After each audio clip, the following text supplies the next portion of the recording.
Daily व्लॉगमध्ये आपल्या सर्वांचं स्वागत आहे। तर आता 11 वाजले आहेत आणि आज गणेश चतुर्थी पण आहे आणि स्पेशल म्हणजे आज माझा बर्थडे आहे।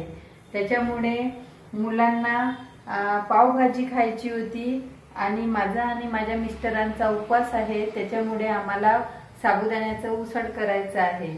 तर मुलांपुरतीच मी ही पावभाजी बनवत आहे। तर ही पावभाजीची रेसिपी मी तुमच्याशी शेअर करत आहे। पावभाजी मला करायची आहे, त्याच्यामुळे मी पावभाजीचं हे सगळं साहित्य घेतलं आहे। याच्यात मी फ्लावर घेतला, 3 शिमला मिरची घेतली, 2 टोमॅटो घेतले, 2 बटाटे घेतले। तर मी इथे सर्व भाज्या कट करून घेतल्या आहेत। सगळ्यात आधी तेल टाकले आहे आणि तेलामध्ये जिरं टाकून सर्व भाज्या मिक्स करून घेतल्या आहे।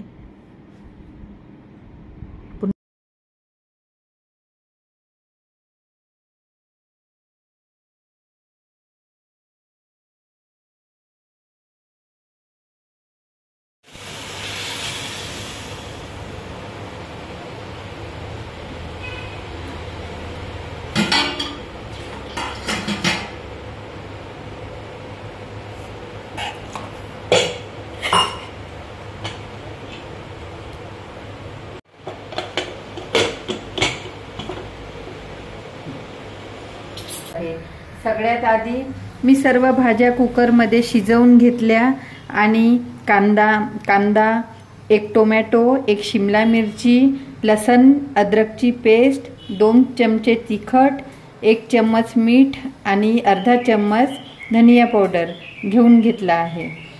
आता मी भाजीला फोडणी घालत आहे। सगळ्यात आधी 2 चमचे तेल टाकलं आहे। थोडं तेल जास्तच टाकायचं आहे आणि तुमच्याकडे बीटरूट असेल तर बीट नक्की घाला याच्यामध्ये, कारण बीटरूट टाकल्याने खूप छान भाजीला कलर येतो। माझ्याकडे बीटरूट नाही आहे, त्याच्यामुळे मी बीट स्किप केला आहे, पण तुमच्याकडे असेल तर 1 फोड बीटरूटची नक्की घाला। आता मी फोडणी देत आहे भाजीला। सगळ्यात आधी आपण जिरं टाकून घेऊ।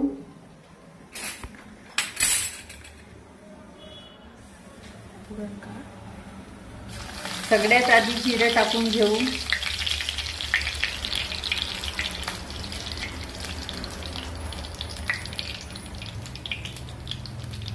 नंतर कांदा,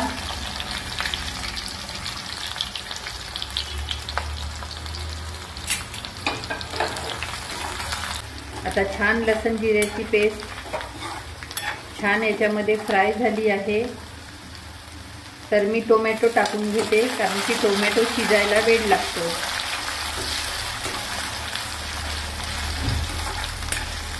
आणि याच्यामध्ये शिमला मिरची घालून घेते।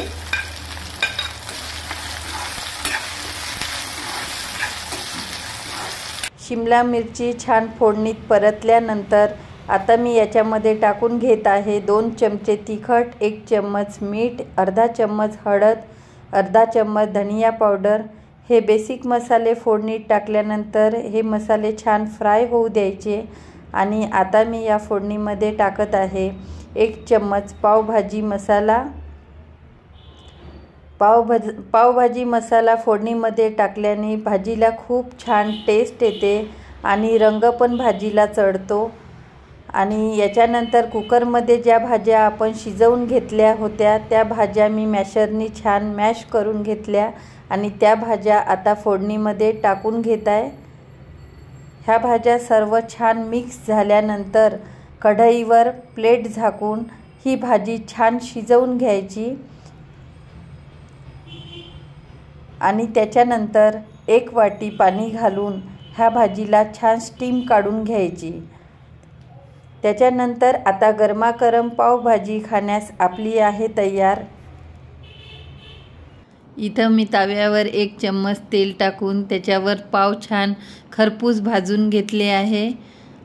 पाव छान खरपूस भाजल्यानंतर इथे दोन्ही साइडने पलटून घ्यायचे आणि त्याच्यानंतर मग गरमागरम पावभाजी तयार आहे। इथे गणेश चतुर्थीचा माझा उपवास असल्यामुळे साबुदाण्याची रेसिपी मी आज तुमच्याशी शेअर करत आहे। तर इथे 2 वाट्या साबुदाणा घेतला आहे, अर्ध्या वाटी शेंगदाणे घेतले आहे। ह्या शेंगदाण्याला मी छान खरपूस भाजून घेते आणि भाजल्यानंतर त्याची शिलटे वगैरे काढून दाण्याचा छान मग कूट लावून घ्यायचा आहे। तर मी आता शेंगदाणे भाजून घेते आणि मिक्सरला कूट लावून घेते। तर इथे दाण्याचा कूट मी लावून घेत आहे। सगळ्यात आधी अर्धा चम्मच जिरे टाकून घेते, त्याच्यानंतर बटाटा,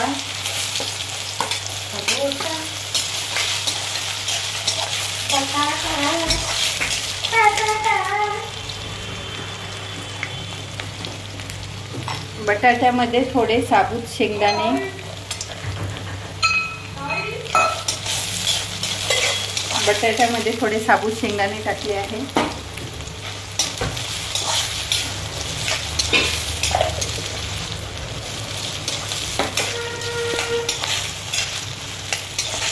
त्याच्यामध्ये हिरवी मिरची 2 ते 4 हिरव्या मिरच्या घेतल्या आहे आणि त्यामध्ये शेंगदाण्याचा कूट मी सर्व घालून घेत आहे।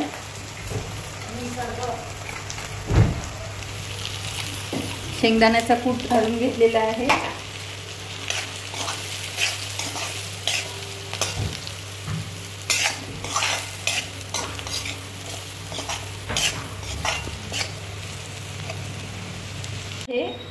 ते 1.5 चमचा मीठ आहे, ते पण घालून घेते।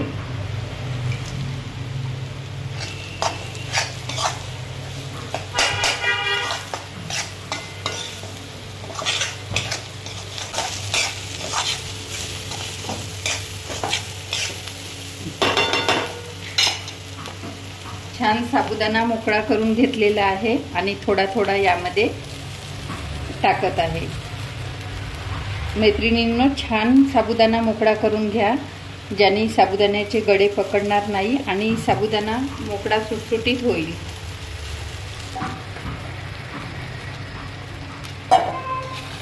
छान याला हलवून घेते।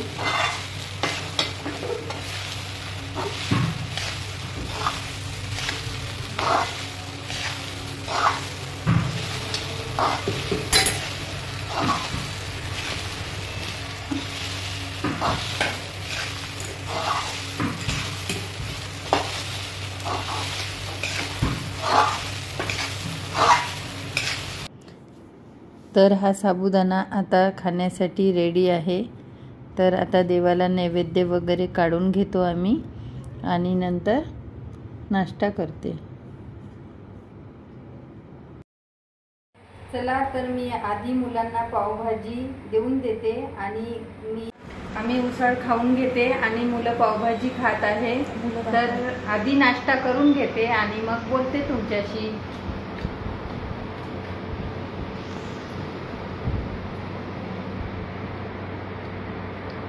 कशी झाली पावभाजी?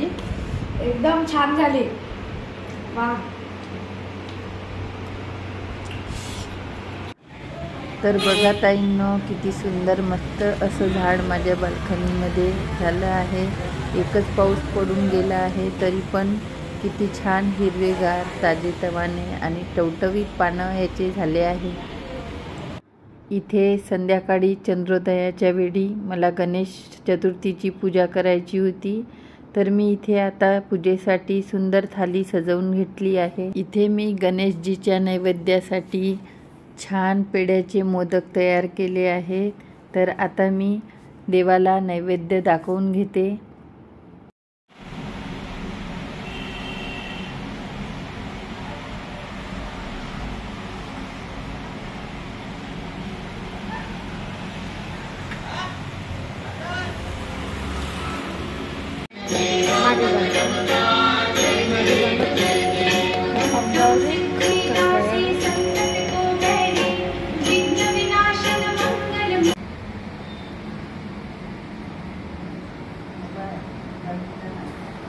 तर ही आहे आजच्या जेवणाची आमची थाळी। तर आम्ही जेवण करून घेतो ना मग बोलते तुमच्याशी। तर चला, या लॉगला मी इथेच एंड करते आणि भेटू एका नवीन अशा छानशा व्हिडिओमध्ये. Bye bye.